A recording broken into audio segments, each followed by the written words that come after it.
नहमदुहु व नुसल्ली अला रसूलिहिल करीम अम्मा बाद अऊज़ु बिल्लाहि मिनश शैतानिर रजीम बिस्मिल्लाहिर रहमानिर रहीम। मोहतरम सामीईन किराम अस्सलामु अलैकुम व रहमतुल्लाहि व बरकातुहू। उम्मीद है कि आप खैरियत से होंगे। अल्लाह पाक आपकी तमाम दुआओं को, जायज़ हाजात को, दिली मकासद को पूरा फरमाएँ।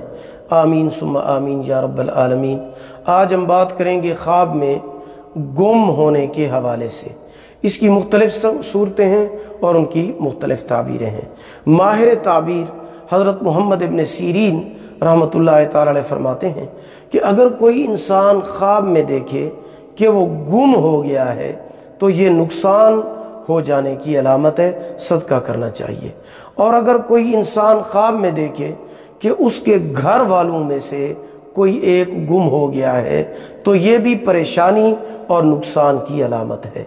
माहिर ताबीर हज़रत जाबिर मग़रबी रहमतुल्लाह ताला अलैह फरमाते हैं कि अगर कोई इंसान ख्वाब में देखे कि उसकी कोई चीज़ गुम हो गई है, मसलन सोना, चांदी, जेवरात, पैसे, मोबाइल या फिर कोई भी कीमती कागजात वगैरह ख्वाब में गुम हो गए हैं, अगर वो गुमशुदा चीज़ अच्छी, फ़ायदेमंद और नेक है तो दलील है कि उसी कदर उसको गम और तकलीफ और नुकसान पहुंचेगा, लेकिन फिर वो नुकसान और गम उसका ख़त्म हो जाएगा।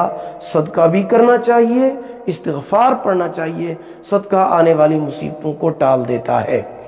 और अगर वो गुमशुदा चीज़, जो उसकी गुमशुदा चीज़ है, वो बुरी है, अच्छी नहीं है, फ़ायदामंद नहीं है, तो उसका गम और नुकसान जो है वो ख़त्म नहीं होगा। सदका करना चाहिए।